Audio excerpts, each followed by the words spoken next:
I think we are live. Hi, welcome everybody. When I decided to leave the number crunching aspect of the actuarial profession, this was about 15 years ago, I knew that I wanted to work with risk and that I wanted to learn a lot.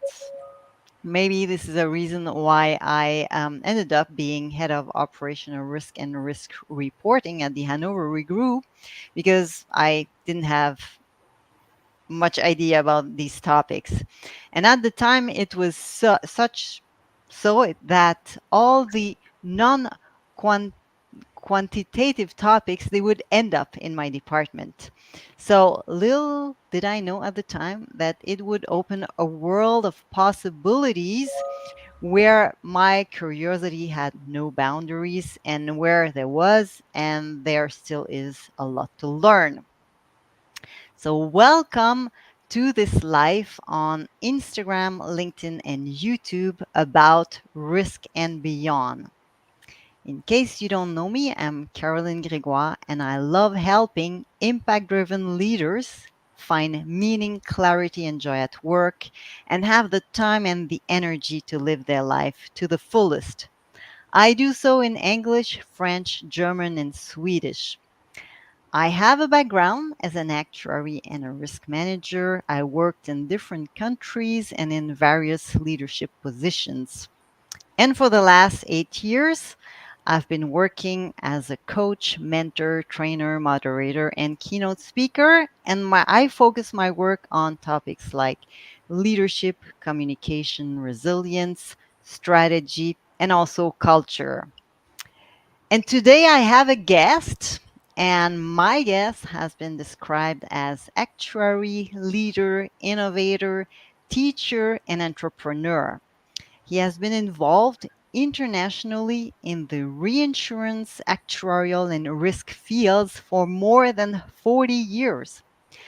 When he was chief actuary and chief risk officer of the Hannover Group, he succeeded to have the first approval for an internal model in Europe. Even if he has now retired, he remains active in the Aston board and also as a risk consultant. Currently, he lives his life in full trains. More about that later. Ladies and gentlemen, please welcome the one and only Eberhard Müller. Hello. Hi, Eberhard. I'm so happy that you're here and so glad that you and we are having this conversation about risk and beyond. To all of you listening, if you have any question during the live, feel free to write them in the comments. We will take them during the conversation. I see that Mike can see the video and he can hear fine. That's at least what I understand. So, Eberhard, so much experience you have, and you're ready to share with us. Your path seems quite a journey of development over all these 40 plus years. It's quite an achievement. What's kept you going all this time? Oh, to put it into a nutshell, curiosity and my game playing attitude. So, to give you an example, when I started working with Hannover back in 1982, I was so excited about the first predecessors of personal computers, namely a little machine called Sharp PC 1500, that I thought everybody should have the ability to play around with these kind of machines. Fortunately enough, I got the backing of my former boss, the founder of Hannover, Klaus Bingemer, and he allowed me to buy several of these machines and to train the people in using them. Later, I took over as actuary the full responsibility of all personal computers of Hannover and kept this responsibility until 1993, independent from the centralized IT department. My department then was called MSP, Mathematics, Statistics, and Personal Computer. but with my German colleagues, it was better known as Müller's Spielparadies, Müller's playground. Yeah, I was one of your employees at the time of Müller's playground, and we worked together for many years. I have always appreciated your analytical, technical, strategic, and also soft skills. I did learn a great deal from you. And I'm now also interested to know how much of your gut feeling did you use in the decisions that you had to take? The gut feeling. That's something you get not trained at university. Um, you have to develop it on your own. Um, at university, you are trained to use sophisticated methods on tons of data. But whether you can trust the quality of the data, you have to find out yourselves. Who is giving you the data? Do people give you misleading data on purpose? For example, to reduce prices. Are data selected or even manipulated to hide reserve inadequacies? So here you have to develop your own gut feeling, which data you can trust. And you have, of course, also to establish systems, data quality checks that assist you with your gut feeling. Another important gut feeling aspect is when it comes to people, hiring people as addition to your staff. Even the best CV is not replacing your impression when talking personally to the people. And that was one of the reasons for me to travel around attending conferences and seminars and looking and talking to interesting people, which I thought might be a good addition to my staff. And one of these examples is now Chief Risk Officer of our mother company. Yeah, I think that's a great strategy that you've been using all this time. Well, in hiring of staff, and as you say, in trusting the data, and I think that the gut feeling plays a much bigger role than we are even conscious of. But I thought it was interesting to hear it from you in which aspects of your work it did play a role. Um, when I was working with risk, I mentioned before, like my focus was more on the qualitative aspects of risk management. I realize, in fact, that the human factor aspect in a company or in a business may be the one aspect that actually is rather difficult to grasp and almost impossible to quantify. Still, it can also be the riskiest aspect, I believe. What is your opinion about that? Yeah, in several of my presentations, I used as an introductory slide the three greatest risks of a company: the CEO, the CFO, and the chief actuary. Actually, that was later backed by a research done by the International Actuarial Association in one of the latest chapter added to the risk book in 2023. They analyzed 10 defaults of the last 25 years of insurance companies. And while the obvious reasons always were more or less under reserving, underpricing, or risky investments, the factor behind this was, in the majority of the cases, very influential, very special personality as CEO, and a good relation between the CEO, the CFO, and also the chief actuary. In selecting the data, they showed to the public according to their intentions, which sometimes differed from the truth. So when it then were obvious that reserves were not stated as they should have been, or prices were not set as they should have been, and investments went sour because of the risk, then it was too late. Companies had to go into insolvency, or in the case of AIG, a 160 billion bailout by the government. And the reasons, more or less, were these human factors you were mentioning, were the persons putting pressure on the technical staff and on the responsible bodies to hide certain aspects. Mm, mm, mm. I also recall, well, if we leave the insurance world, I also recall the huge cruise ship, the Costa Concordia, I think, that Yeah, hit a rock somewhere in the Mediterranean Sea. that And was I think, yeah, it was the same, something similar in the sense that I think the captain wanted to impress somebody. Of course, I'm sure he didn't have the intention to hit a rock, but many things then didn't work out the way yeah, and here it was supposed to exactly happen. the important thing was there was a first responsible officer. There were others who could have made the impact. They Mm, did not, because the captain was so a highly mm. influential person that nobody dared to do something against his actions. So may I come shortly back to the IAA risk book? Yes, yes, yes.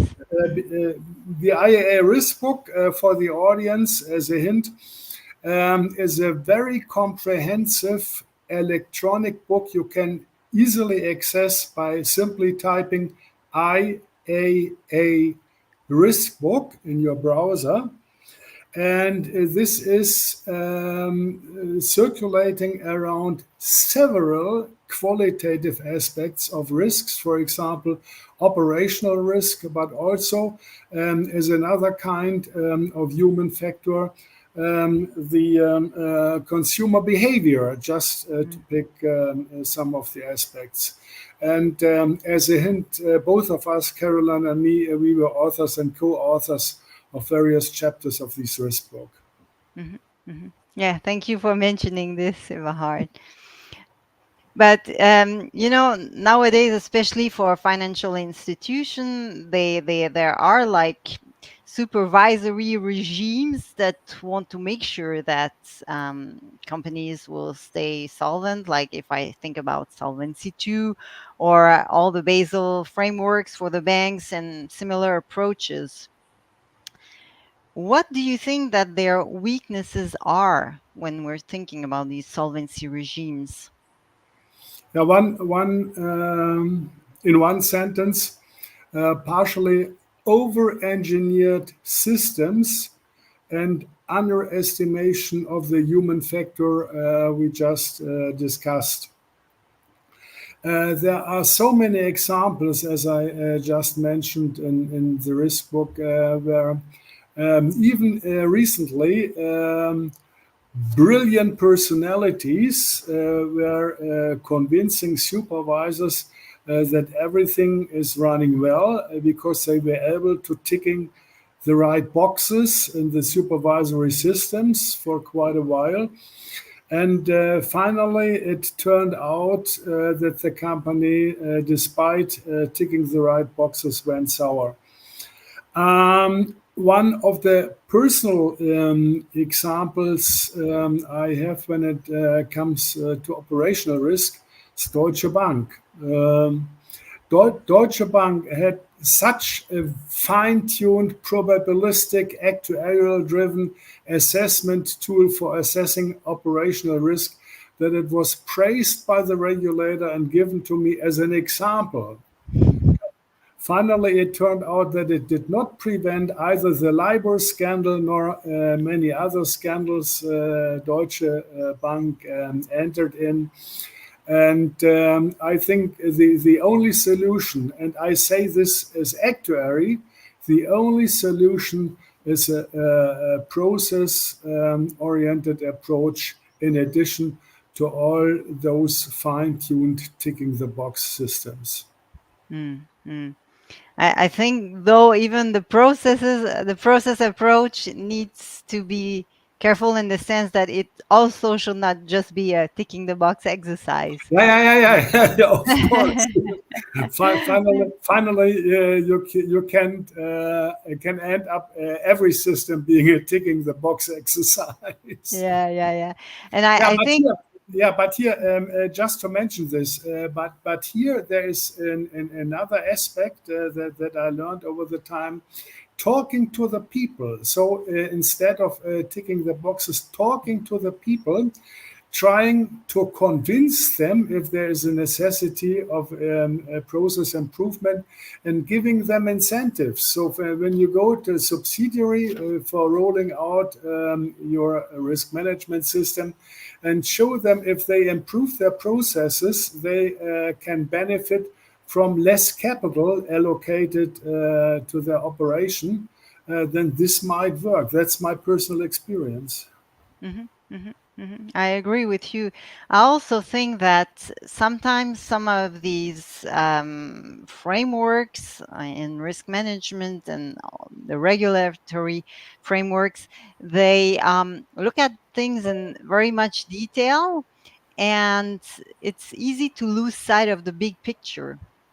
And I think that's why also these committees, like if we're talking about a risk committee and so on, that's why it's important to have strong structure at all different levels, at the yes detail level, but also at a higher up level, so that the big picture is also understood. I have to be a little bit cautious because the situation may have changed and hopefully into the positive side since I did all the discussions in the wake of establishing the Solvency II regime. And hopeful, not only mine but other arguments contributed to what you just mentioned, caring about the real risks and going a little bit away from the ticking the boss exercises. But when I currently have a look at the IFRS 17 discussion, then there are certain doubts in my mind. Okay. Mhm, mhm. Um, I would like to see the reaction of some of our viewers, but let's see. Let's continue. Maybe. Um, what is, according to you, your experience, what is the most important skill that someone who works with risk, whether it's on the quantitative side, qualitative side, whether it's an underwriter or even a business owner, that they would need to develop during their career? Now, you just mentioned it. It's a holistic view of Mm, risk. So, on the quantitative side, that means that risk consists of both of positive and negative realizations, and you have to view both simultaneously. You can't just divide into risk being the negative results and leave others to evaluate the positive side, sometimes called as chance. I learned this aspect already at university. So this holistic view for risk quantification is essential. But then later, this holistic view has to be broadened. So it has to be broadened to combine the quantitative and the qualitative risk management. And only this, if an actuary, for example, is able to broaden his mind, not just thinking of his results, but also what will be his results used for? What will his results be used for? And how do I avoid a misuse of my results? Then this aspect of broadening the risk view by qualitative aspects. Mm-hmm. And of course, also the field you are active in, the communication of results. It's also one of these qualitative aspects. You are, at least in my time, not educated about when visiting school or university. Mm-hmm.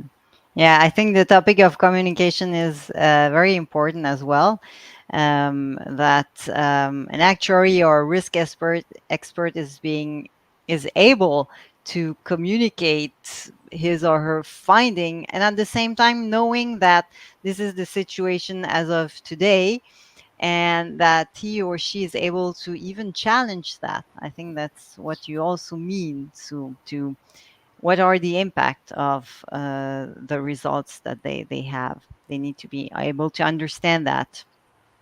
Eberhard, when you look at your 40 plus years in your career in the actuarial and risk fields, what would you describe as your greatest takeaway, or your most important lesson? The one that we don't learn in books at all.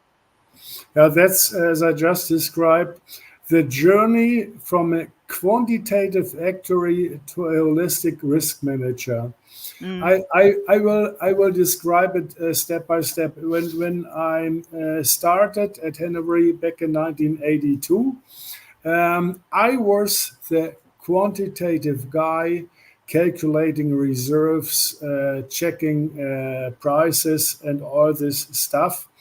And later it was be broadened, for example, to do natural catastrophe modeling with sophisticated tools, but all was on the quantitative side, and all was working with tons of data. Even when combining all those quantitative aspects, in the first version of Hannover's internal model by the early 2000s, that was still quantitative stuff. mm, mm, And then happened something that was a boost for my learning curve and for my career too. That was when Standard and Poor's came out in 2004 with their requirements for enterprise risk management.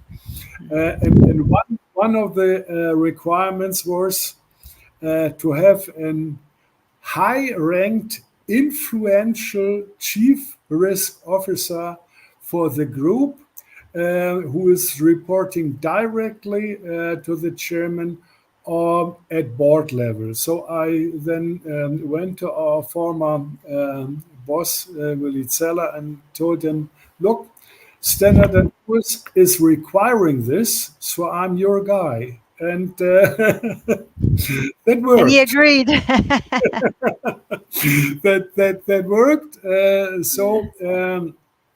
I was then adding qualitative risk management to my responsibilities, and was over the years from 2004 until my retirement in 2016, was learning a lot about this aspect of risk management.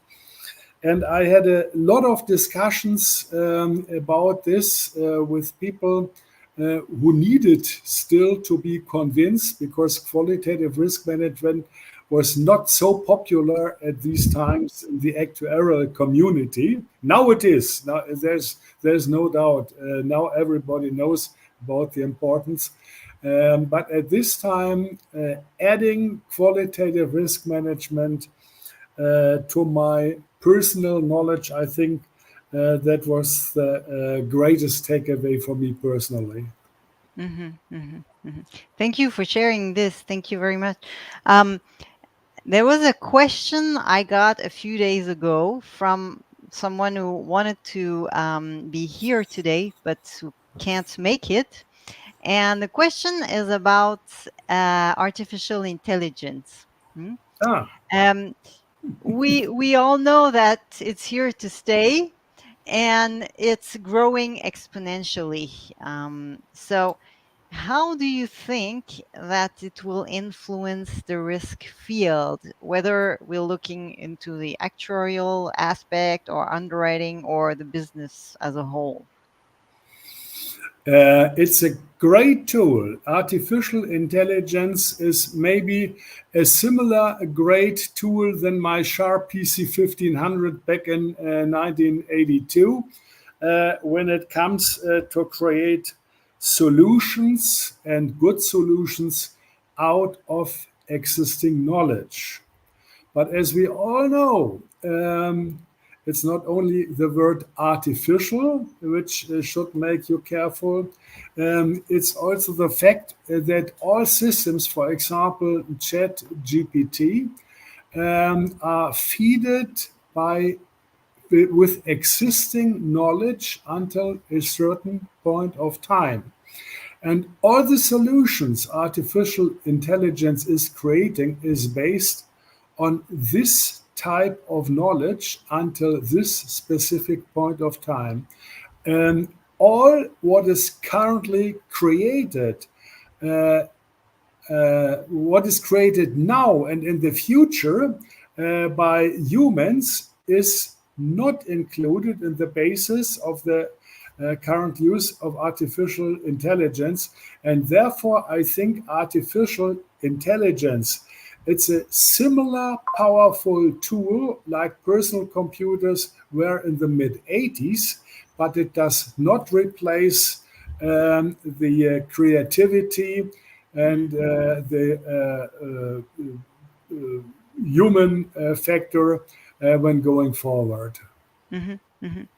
Yeah, yeah, I agree with you here. Also think that, I mean, I think it can improve processes extremely, but still, there will always be large bits and pieces where something will be missing because we won't be able to always use the past to kind of predict the future, you know.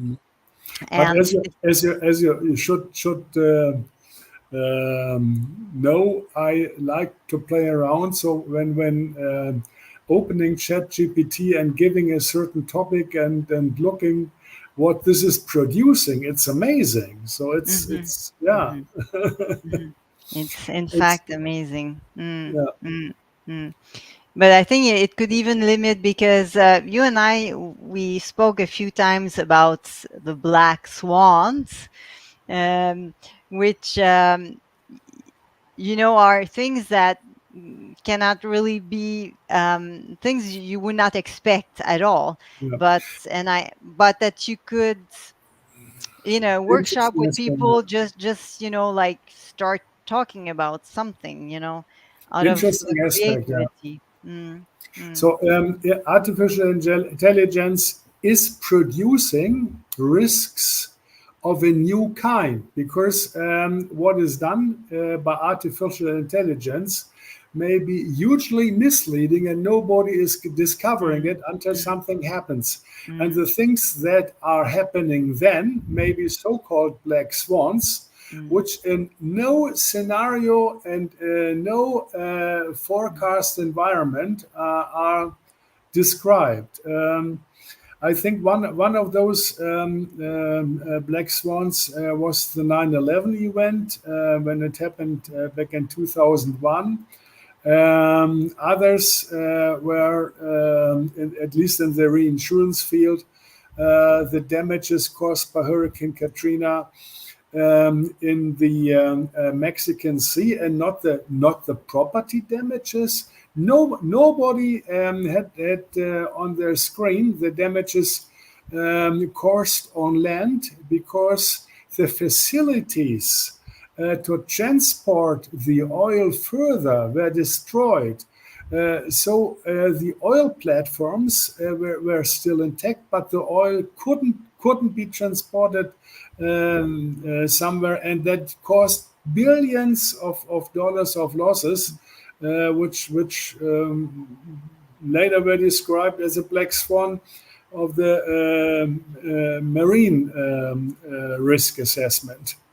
Mm. Okay, I'm talking too much about No, this. no, no, because I read the book The Black Swan years ago, but there's a quote I never forgot, and it is the problem with experts is that they do not know what they do not know.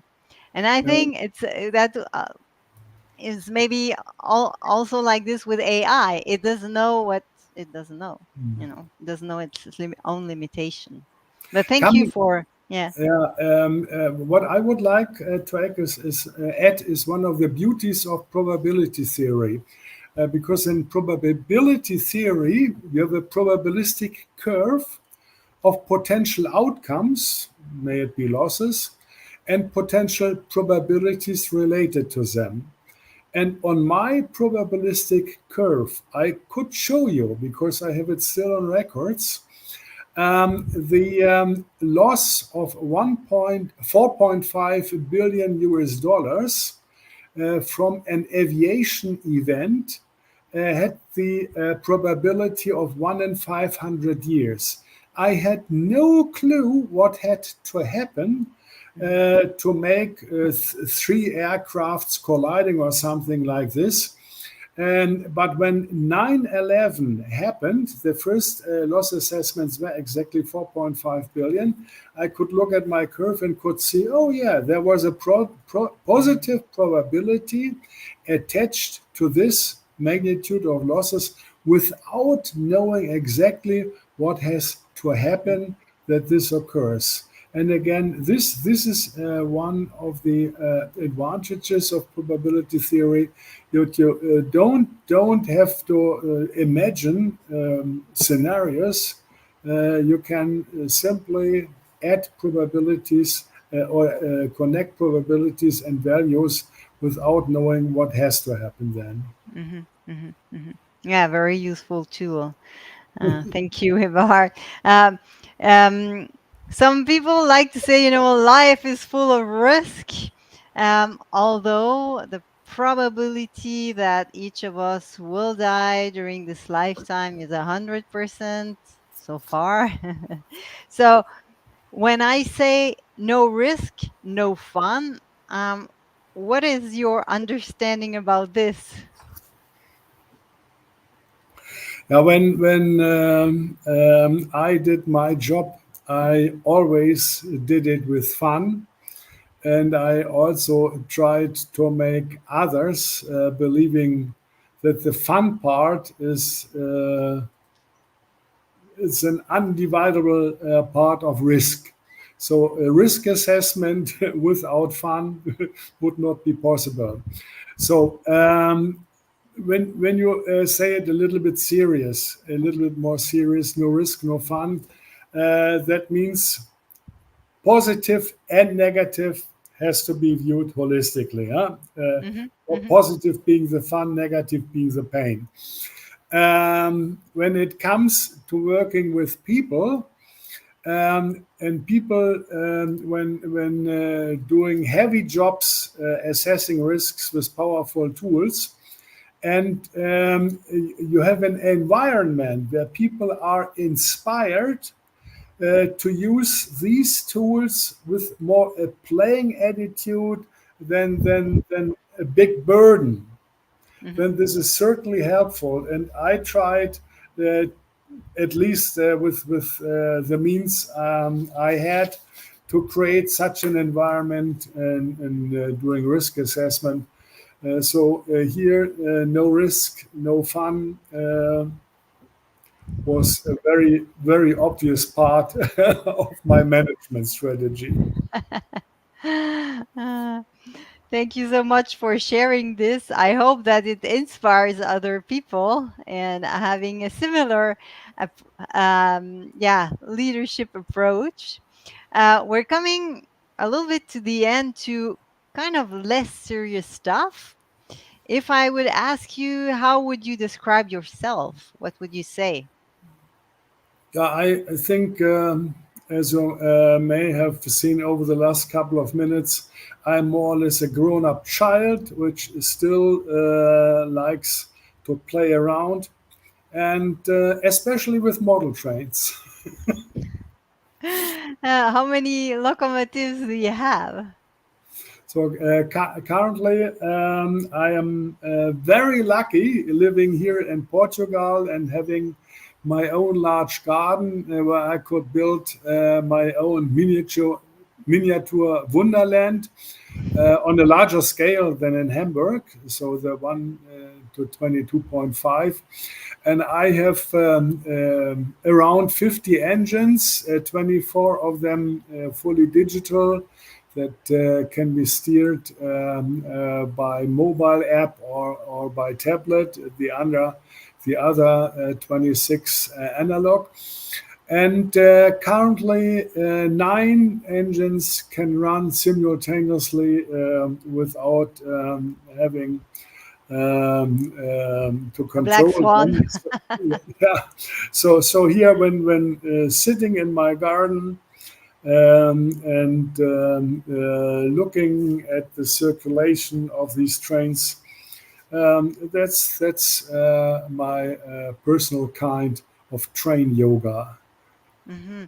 And how long is this whole track system? Do you know this? Have you measured I'm it? I'm currently measuring it exactly with my latest toy. That's a car. It can measure everything, the steepness and the track length and everything else. I think it's more than 200 meters when adding all this together. Mm, But I wow. will give you the exact figure in our next discussion. Next talk. Okay. Um, yeah, can all see that you live your life to the fullest, actually. And I mentioned this at the beginning. You live your life in full trains, which comes from a German expression that I translated word by word. So, question to the audience as we're like wrapping up. What is your most important takeaway from this conversation? Think about it. You can write it in the comments, or if you're watching the replay later, you can think about it. And Eberhard, if someone watching right now or watching the replay wants to continue the conversation with you, where can they get in touch? For me, it's very simple. The email eberhard.müller with UE at riskmuller.com, or you can contact Caroline. She will certainly forward any question to me. Thank you so much for being here today, for being my guest, and for talking with me about risk and beyond. And I want to tell everybody watching, being who are here live and watching the replay, to stay tuned for more, because the next live will take place mid-August. I will be able to let you know about the exact date and the title in the next days. And if in the meantime you need some help, some support, you want to have a coach or a mentor by your side, or you're looking for someone, for a moderator or a keynote speaker for your next event, feel free to connect with me on LinkedIn. Follow me also on Instagram and on YouTube. Thank you for being here. Thank you again, Eberhard. Have a nice day, everybody. Ciao, ciao. Ciao.